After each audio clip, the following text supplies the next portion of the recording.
Hello बच्चों, आ गया है आपका अपना सुभाष सर लेकर मैथ्स का एक नया टॉपिक। 11th क्लास का मैथ्स हम कर रहे हैं। चैप्टर 4 चैप्टर्स मैं पहले के करवा चुका हूं। First chapter, second chapter, third chapter and fourth chapter. Last fourth chapter मैंने आपको करवाया था ट्रिग्नोमेट्रिक इक्वेशंस का, और एक साथ में एक और चैप्टर था principles of mathematical induction, fourth chapter. Third chapter था आपका ट्रिग्नोमेट्रिक इक्वेशंस का, ट्रिग्नोमेट्रिक। और अब हम नया चैप्टर 5 करने जा रहे हैं, complex numbers and quadratic equations. आज मैं आपको ये चैप्टर स्टार्ट करने जा रहा हूं। क्वाड्रेटिक इक्वेशंस आपने 10th क्लास में पढ़ा हुआ है, उसका थोड़ा सा मैं आपको यहां पर हिंट दूंगा। उसके बाद फिर आपको मैं कॉम्प्लेक्स नंबर्स के बारे में बताऊंगा कि वो क्या होते हैं।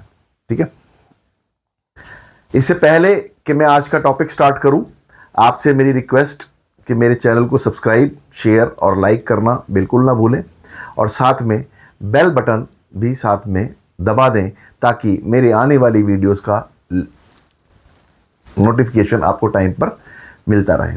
ठीक है, चलो शुरू करते हैं आज का टॉपिक।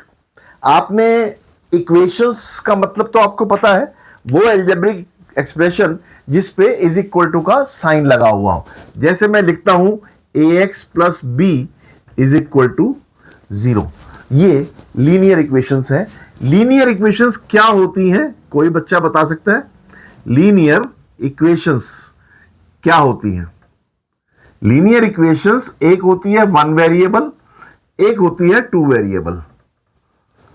एक वेरिएबल की मतलब जिसमें एक ही अननोन नंबर हो x, वो इक्वेशन इन 1 वेरिएबल है, और जिसमें 2 वेरिएबल्स हो x और y, वो 2 वेरिएबल्स वाली लीनियर इक्वेशन होती है।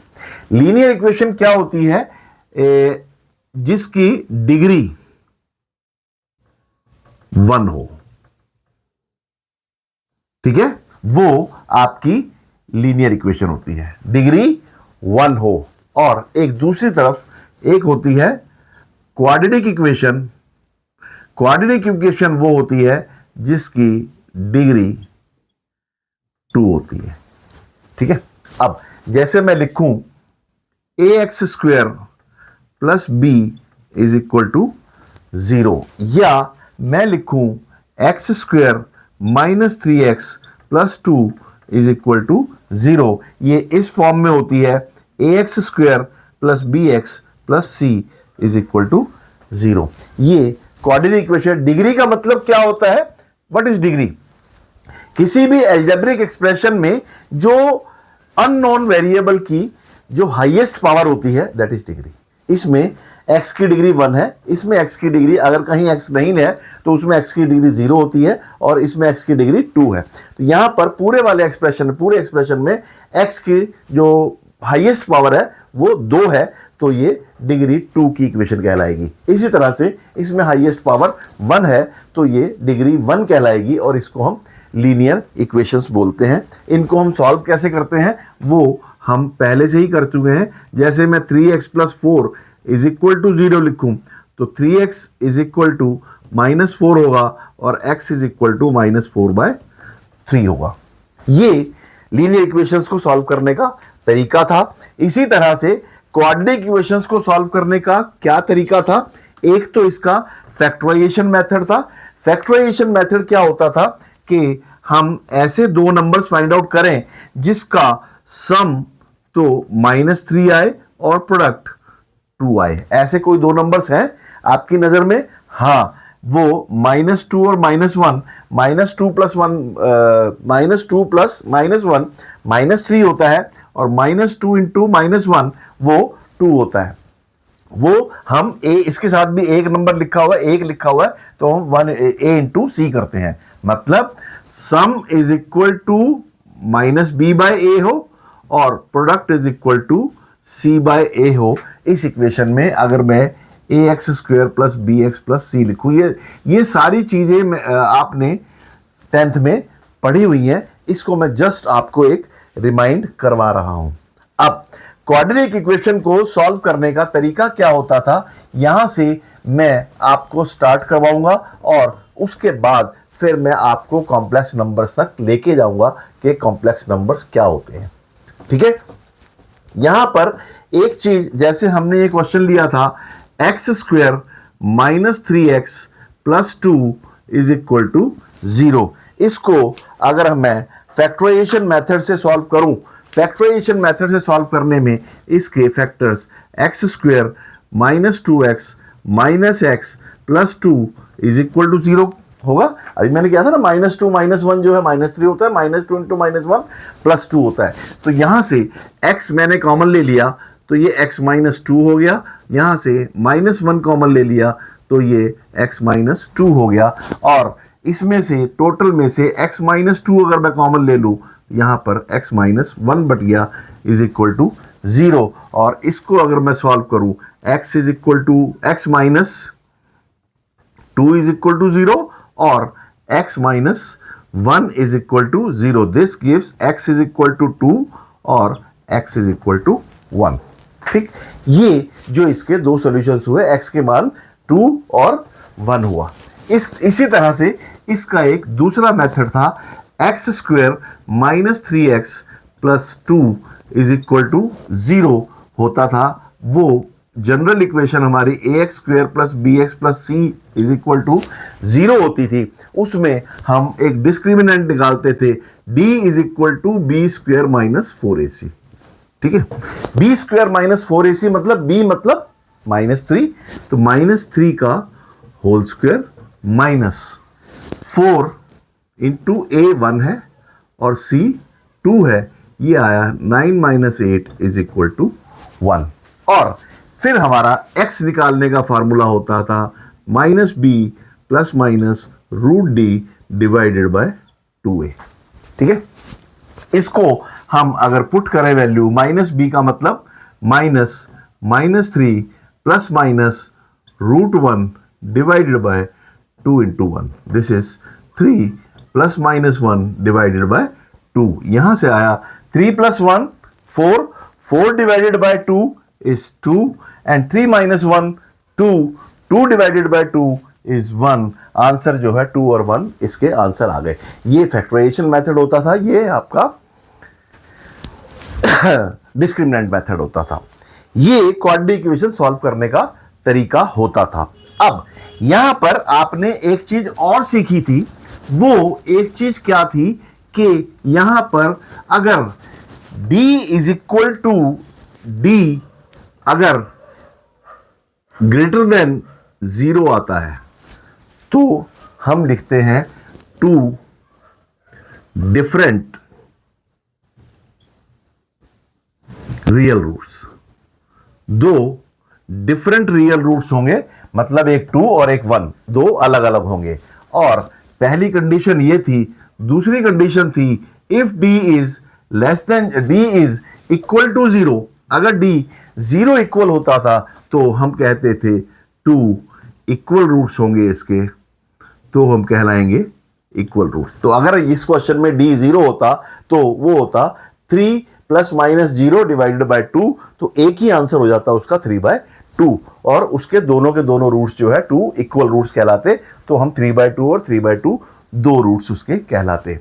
ठीक है, तीसरी एक और कंडीशन थी कि ये तो ठीक है, d या तो पॉजिटिव हो, 0 से बड़ा हो, या d 0 हो, लेकिन अगर d लेस देन 0 होता था तो क्या होता था पता है किसी को?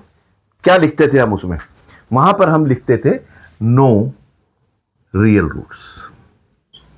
नो रियल रूट्स मतलब कोई रियल रूट्स उसके नहीं है। अब वर्ड आता है रियल। ये रियल वर्ड क्या है, इसको देखो, मैं आपको वहां पर लेके जा रहा हूं जहां पर कॉम्प्लेक्स नंबर्स स्टार्ट होते हैं। मैं आपको उस तरह से यहां पर सिखाने की कोशिश कर रहा हूं। ठीक है, अब हमारे पास एक चीज आ गई, नो रियल रूट्स। ठीक है, तो यहां पर real numbers, no real numbers. अब यहां पर रियल नंबर्स क्या होते हैं? रियल नंबर्स क्या होते हैं? कोई बता सकता है रियल नंबर्स क्या होते हैं? नंबर्स क्या होते हैं? नंबर्स कितने तरह के होते हैं? किसी को पता है? नंबर्स कितने तरह के होते हैं?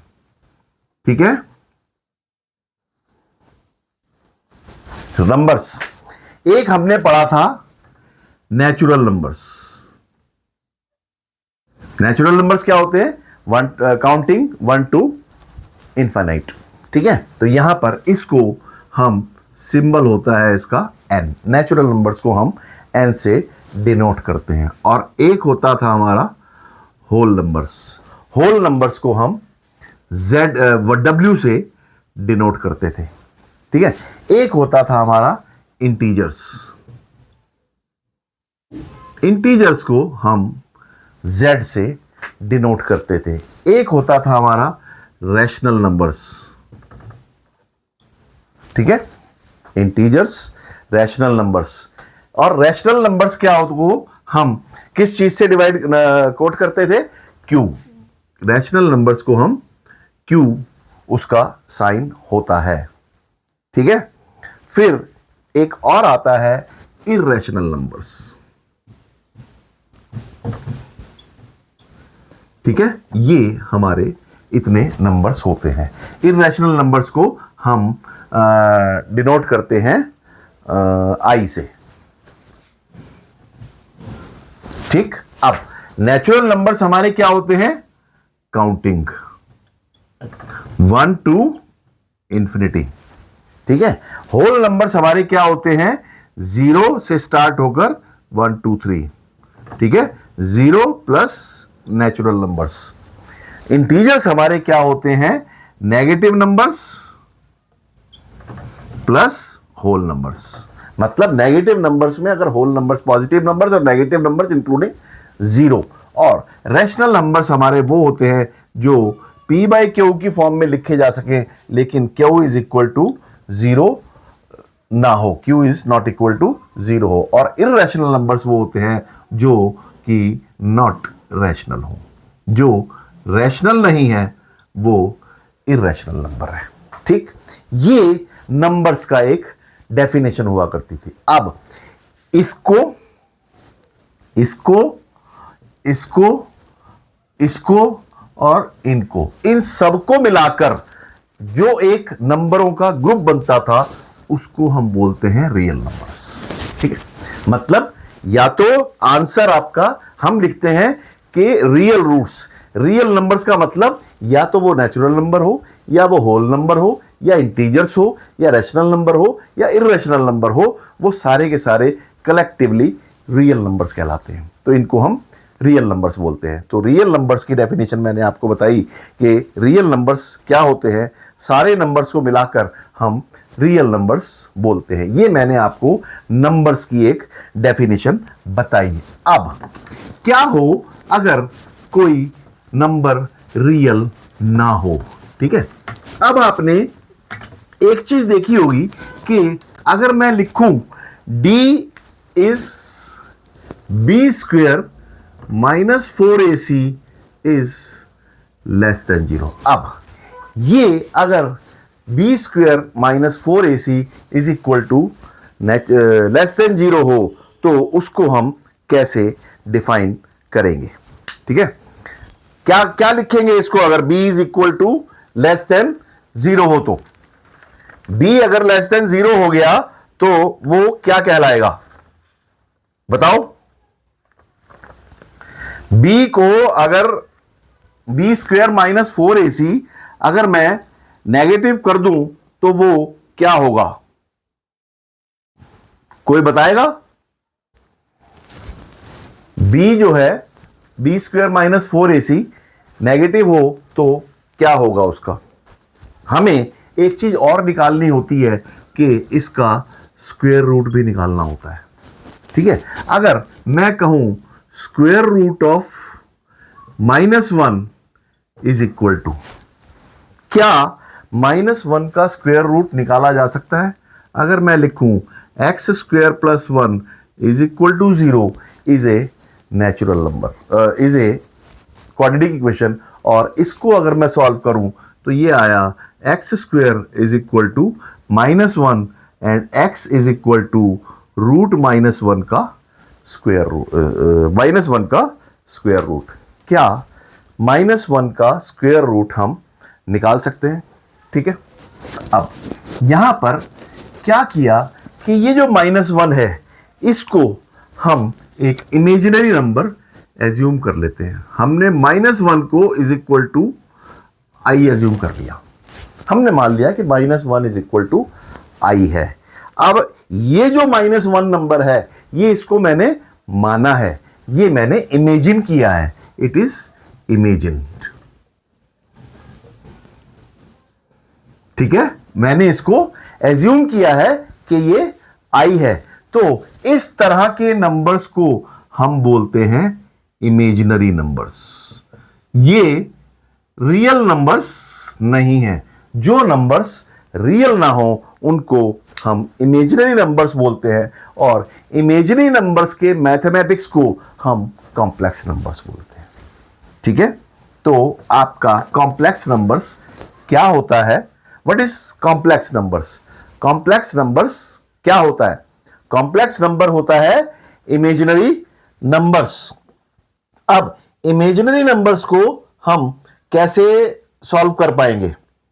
इमेजिनरी नंबर्स को सॉल्व करने का जो हमारा तरीका है वो कैसे होगा?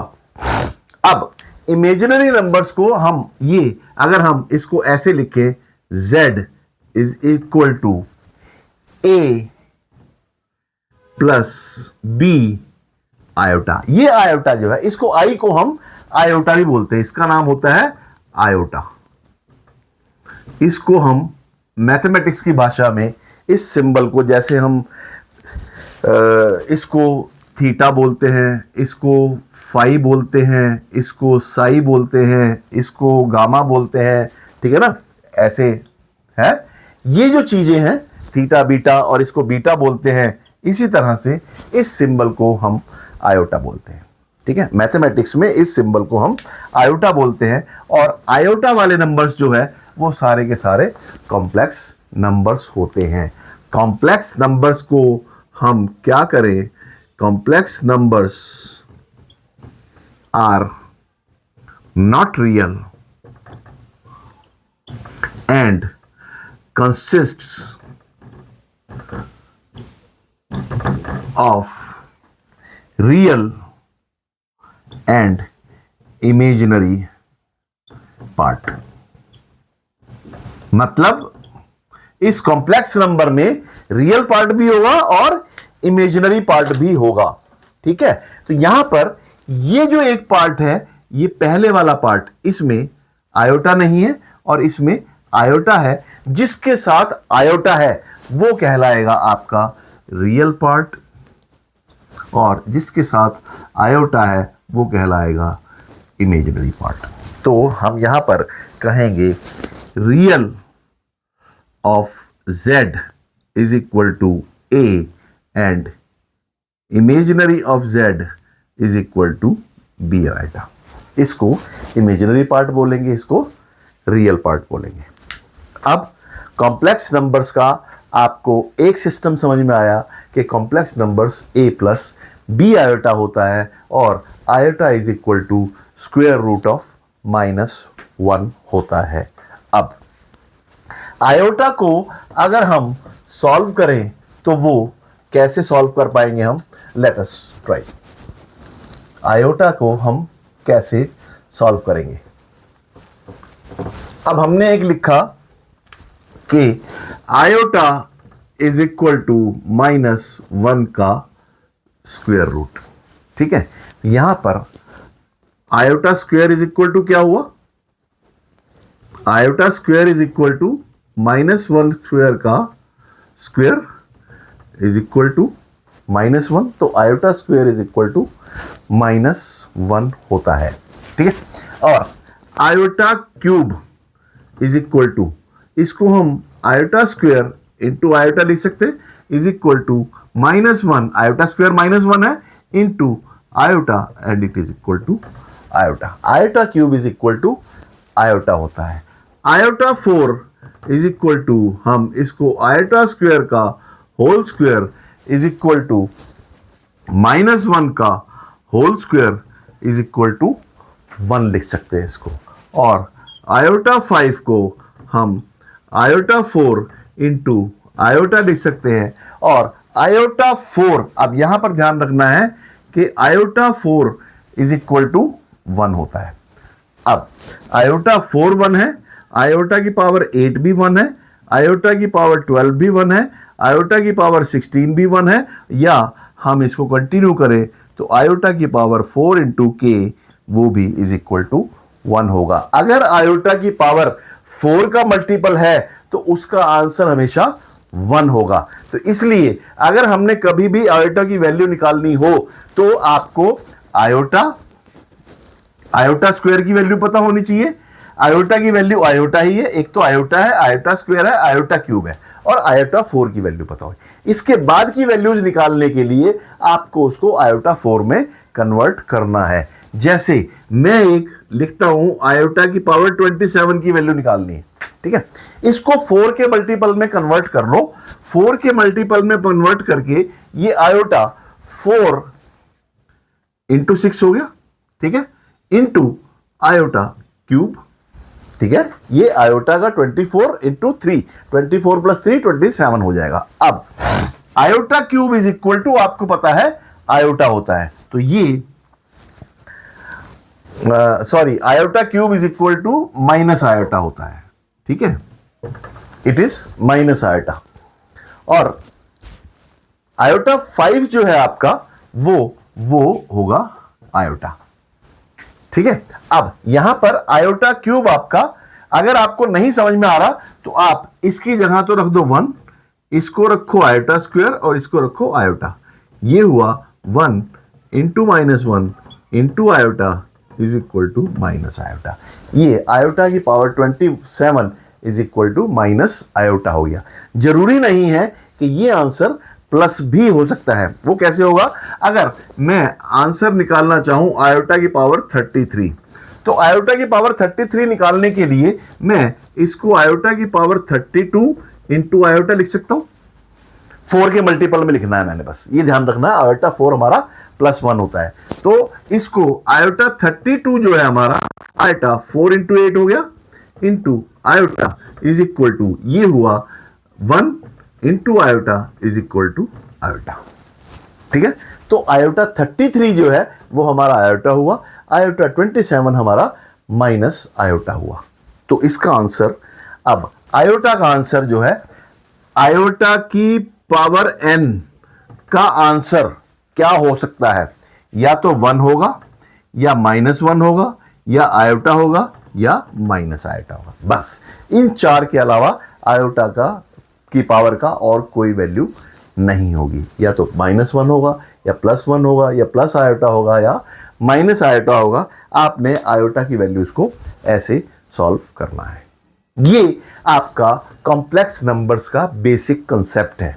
ये अगर आपको समझ में आ गया तो पूरा का पूरा आपको सारा समझ में आ जाएगा, ठीक है।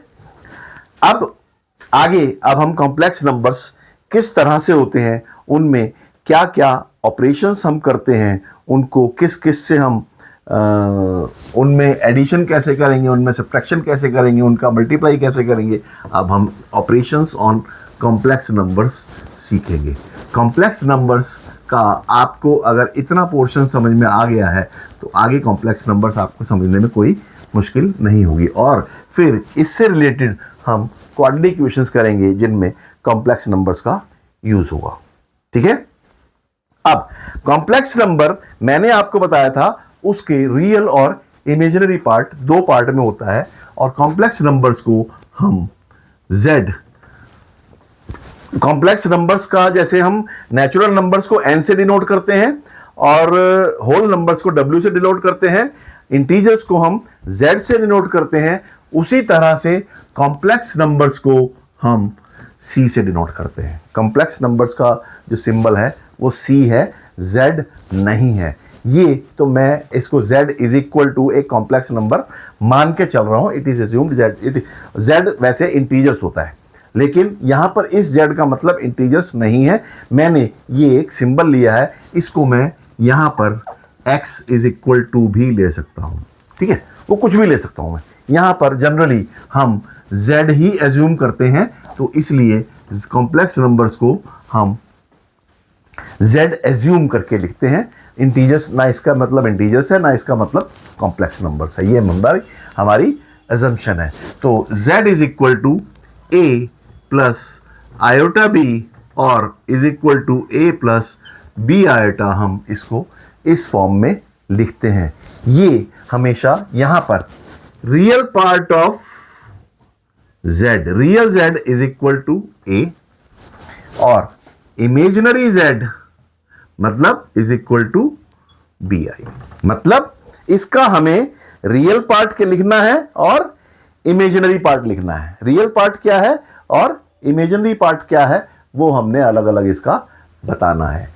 आयोटा वाला नंबर जो है वो इमेजिनरी पार्ट है, और जिसमें आयोटा नहीं है वो इसका रियल पार्ट है। ठीक है, और ये हमेशा इसी तरह से लिखा जा सकता है।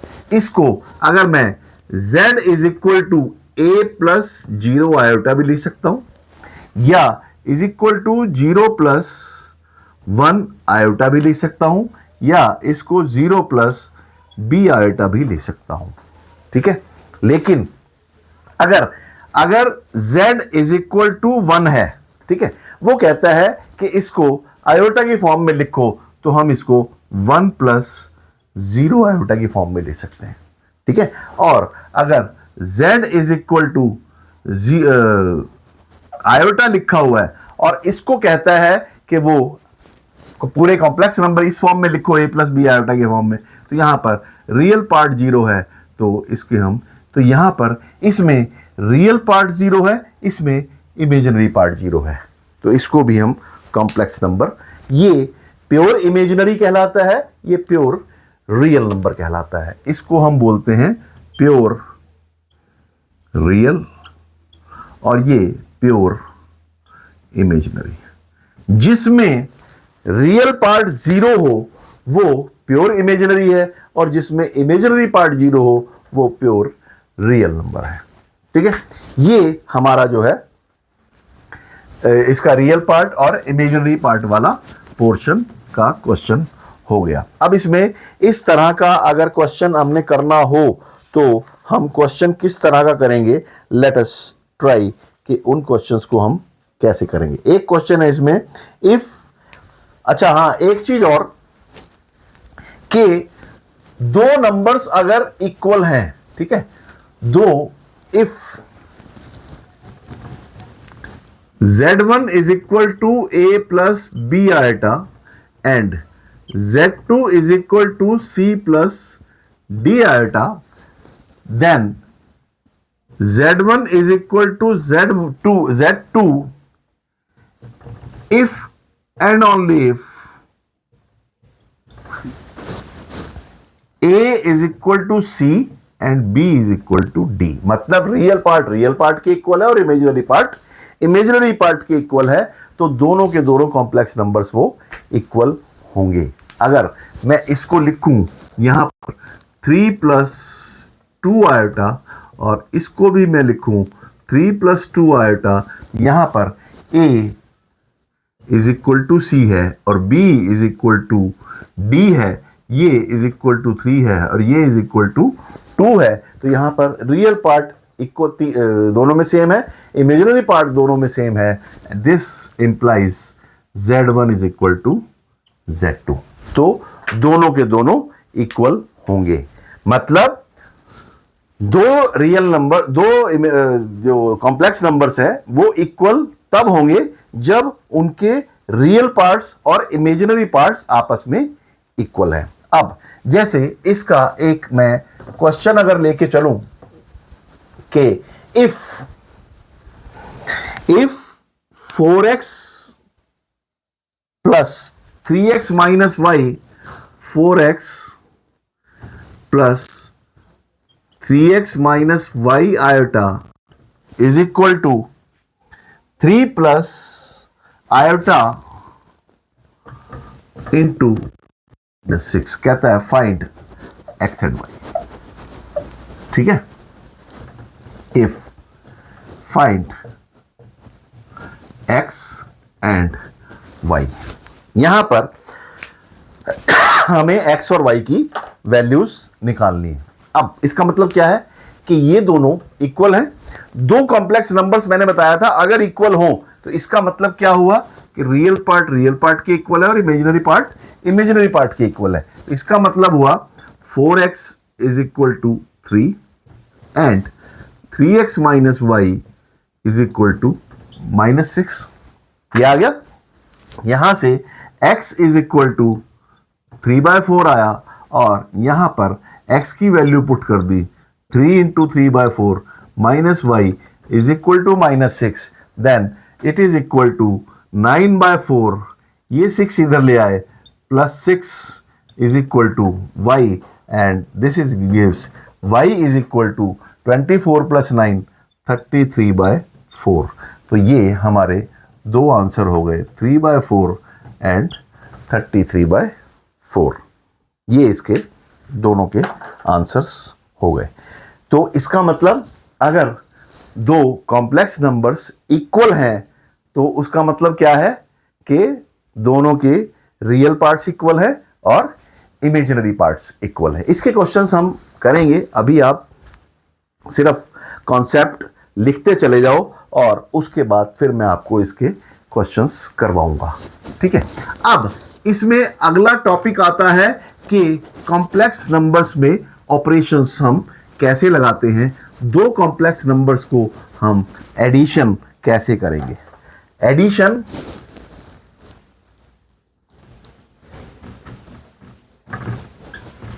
ऑफ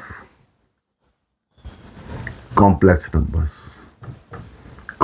नंबर्स का एडिशन कैसे होता है, कॉम्प्लेक्स नंबर्स का एडिशन कैसे होता है, इसको हम ऐड कैसे करते हैं। देखो इसको ऐड कैसे करते हैं।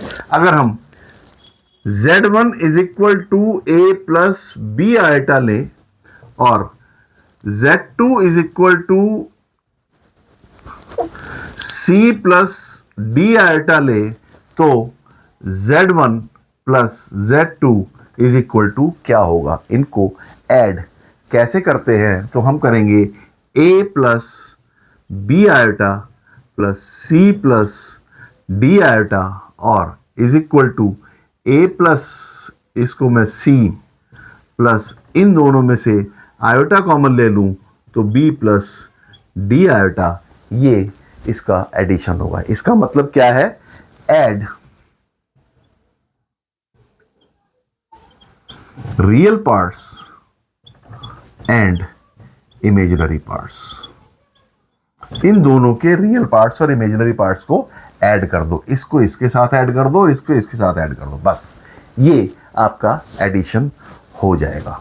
इसी तरह से सब्ट्रैक्शन जो होगा इसका z1 minus z2 is equal to a minus c plus b minus d iota will be its subtraction. ये एडिशन हो गया और ये इसका सब्ट्रैक्शन हो गया। समझ में आ गया। मतलब दो रियल नंबर, दो कॉम्प्लेक्स नंबर्स को हम ऐड और सब्ट्रैक्ट कैसे करते हैं। ठीक है, अब मैं एक इसमें क्वेश्चन लेके चलता हूं कि let it is equal to 3 plus 5 iota और एक क्वेश्चन है 2 प्लस 6 आयोटा। ठीक है, तो क्या करना है, तो z1 plus z2 is equal to होगा कि 3 प्लस 2 रियल पार्ट्स को जोड़ दो 5 प्लस इन दोनों को जोड़ दो 11, 5 प्लस 11 आयोटा इसका आंसर हो जाएगा। क्योंकि इमेजिनरी और रियल पार्ट्स को हम अलग अलग जोड़ नहीं सकते। आप इसको ऐसे समझो अलजेब्रिक एक्सप्रेशंस में, जैसे हम x प्लस 2 आ रहा है तो x जो है एक अलग टर्म है और 2 जो है एक कांस्टेंट टर्म है, इन दोनों को हम ऐड नहीं कर सकते। इसी तरह से रियल टर्म और इमेजिनरी टर्म्स को हम अलग अलग ऐड या सब्ट्रैक्ट या मल्टीप्लाई तो कर सकते हैं, लेकिन हम ऐड और सब्ट्रैक्ट नहीं कर सकते।